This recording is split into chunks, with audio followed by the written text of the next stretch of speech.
It's a new world. Feelings matter. Because guess what? Everybody in middle America felt away, and they showed you how they felt. Feelings matter, bro. It's a new world. It's a new world, Barack. It's a new world, Jay-Z. You might not like it, but they gotta hear it. They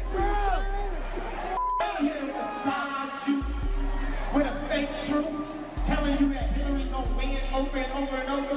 And you still can't believe it. You know why? Because you was lied to by Google. You was lied to by Mark Zuckerberg. Right now, press, get ready to write your passive-aggressive, LeBron James, racist comments, season 4 racist comments. Get ready to have a field day, press. Get ready, because the show's over.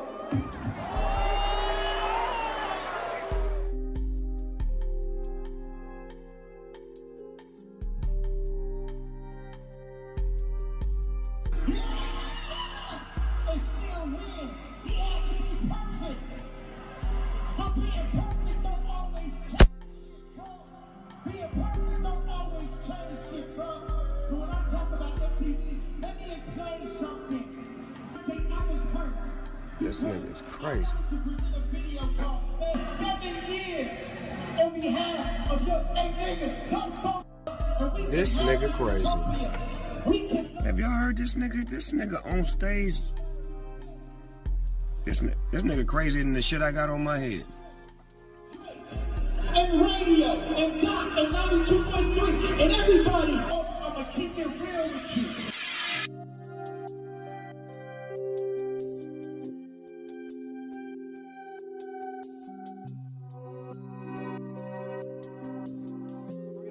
With the latest on Kanye West. We're learning more about his breakdown, what was going on before he was hospitalized. West is now getting a psychiatric evaluation in Los Angeles.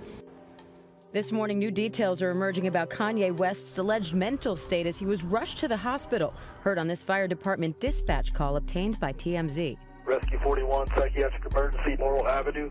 The 911 call came in around 1:20 p.m. on Monday after West was reportedly acting erratically. Paramedics and the Los Angeles Fire Department rushed to the Hollywood home of his personal trainer, where, according to TMZ, officials spoke with West for 90 minutes before following protocol for a psychiatric patient, restraining him and taking him to UCLA Medical Center for an evaluation. The doctor called 911 and said that Kanye was suffering a temporary psychosis as a result of a lack of sleep and exhaustion. Now fans wonder if the emergency caused his abrupt decision to cancel the remaining 21 appearances of his St. Pablo tour. Just 48 hours earlier, the entertainer arrived at his Sacramento concert over an hour late and sang only 2 songs before this happened. Stop. West ranting for over 15 minutes on everything from the election to even Beyonce and Jay-Z. Jay-Z, call me, bro. You still ain't called me.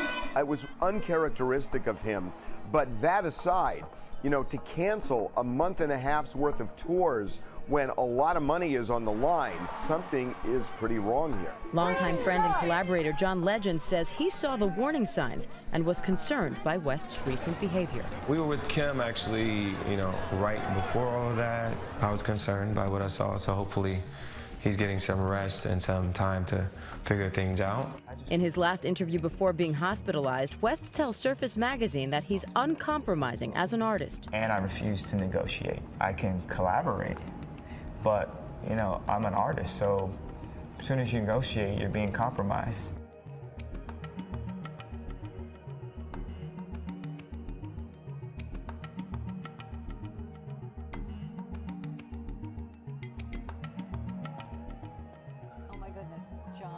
Good man. We had to show this picture. That's what I Doing well. Long time.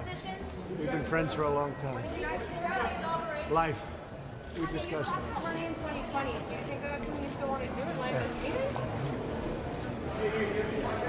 Kanye, are you considering performing at the inauguration?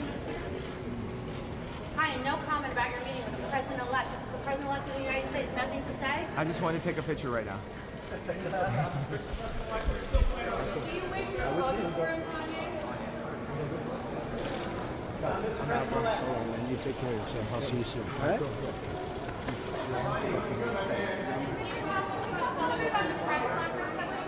So we just interrupted the impassioned speech by John Avlon to show a picture of Kanye West appearing with the president-elect of the United States.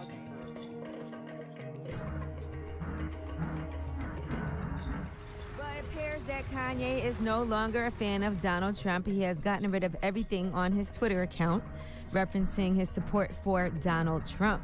Now, according to sources, it says that basically the Muslim ban and other actions were the catalyst for his decision. He doesn't agree with a lot of things that Donald Trump has done since he has taken office. Even though we went to go meet with him and has said he would have voted for him, now he's, I guess, having a change of heart.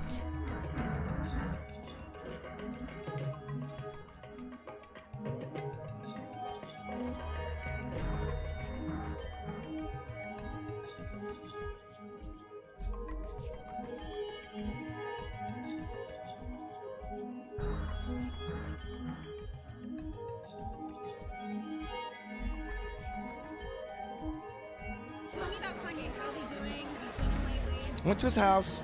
I was gonna go back last week, but we couldn't get together. He had some other stuff he had to do. But I've been to his house, sat down with him for about 6-7 hours, and just walking through his health and recovery. His memory's coming back. Yeah, his memory's coming back, which is super good. And just healing. Spending time with his family. Saint is getting big, and he's walking and playing with toys. So, you know, that invigorates him. Not working. Just going through processes.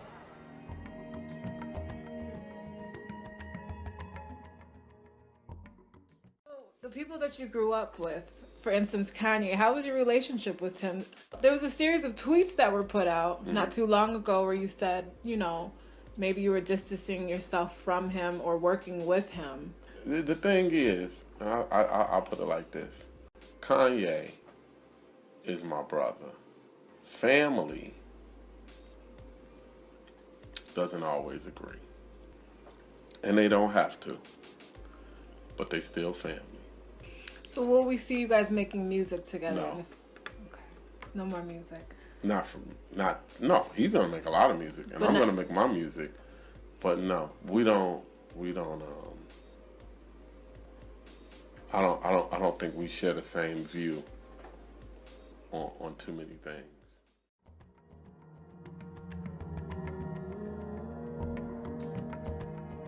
You know, and it's a big culture of mind control too. MK Ultra mind control rules in Hollywood. If you don't know, Google that and look into it.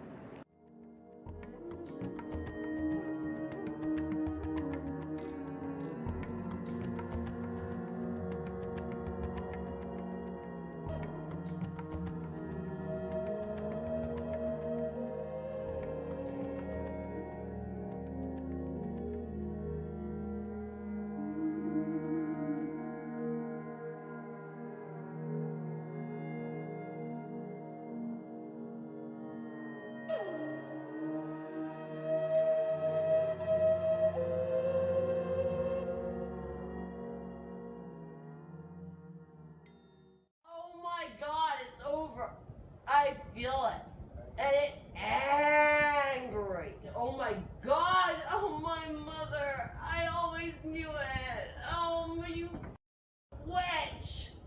I knew it. What a witch!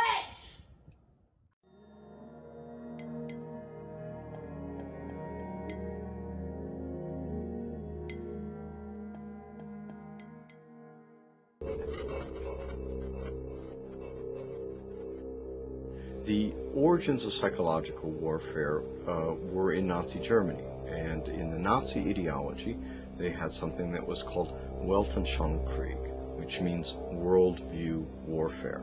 The idea for them was imposing the Nazi worldview on the countries that they had occupied. The Americans picked up this idea, created an American version of it, and called that psychological warfare.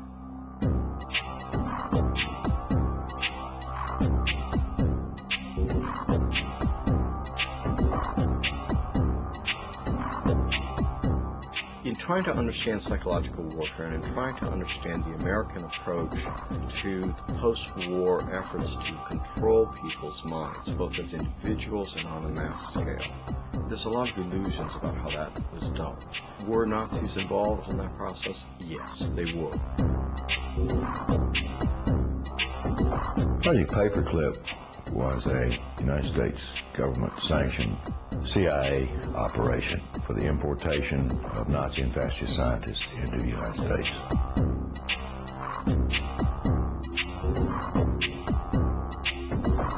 Their statement was simply this: if we don't bring these people into this country and contain them, then our enemies, the Soviet Union, will get them.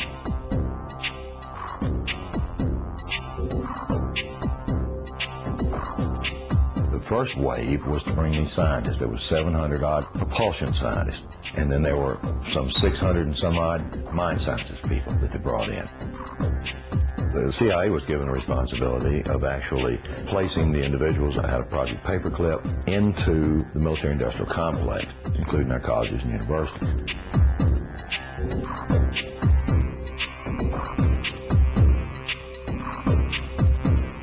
Mind control was a psychological warfare weapon that Adolf Hitler regarded as the answer for taking over the entire planet.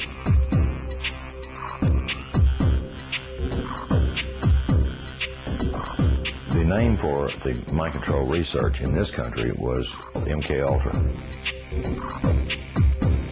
MK-Ultra was one program of a series of programs that came out of the CIA to experiment with different types of mind control, using drugs, using electroshock, using insulin shock, and other techniques.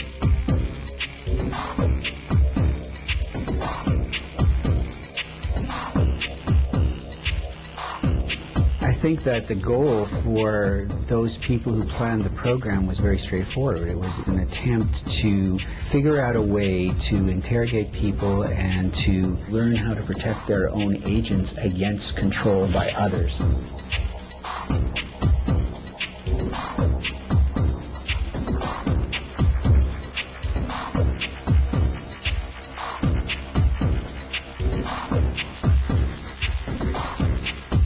If you put someone in a position of being disabled by not feeding them or not allowing them to sleep or overwhelming them with sound, if you use massive shock treatment and you give people massive doses of drugs such as PCP or mescaline or amphetamines or LSD, and if you put them in periods of darkness where they can't predict from one minute to another what is going to happen next, so they're always dreading, there's no consistency to sort of what's going to happen, anybody can be put in a position of being open to brainwashing.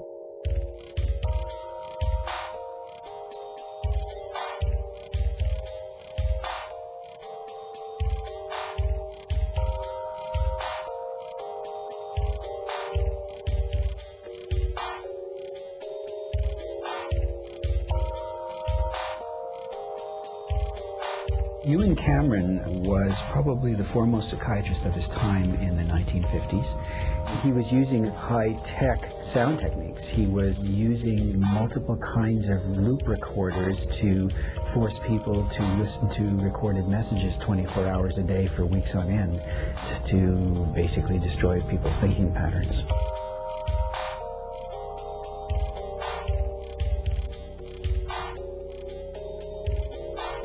Injected the lysergic acid into the vein, and he patted me on the shoulder and said, "Now there, lassie, we'll see you later." And I started to feel very frightened, and the fright became a terror. And I sort of began throwing myself from one side of the room to the other. I didn't know what to do to stop this feeling. It felt like my bones were melting. That I just didn't know who I was anymore.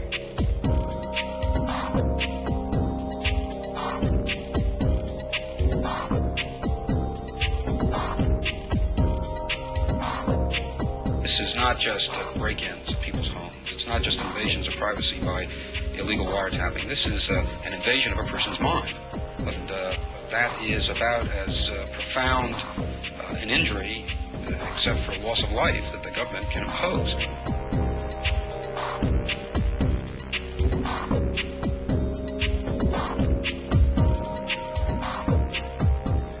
was a post-Nazi program, if you will. It was an Americanization. I've often made the statement, and I still make it flippantly. The Nazis didn't lose the war. They just had to move. Now it's 50 years later.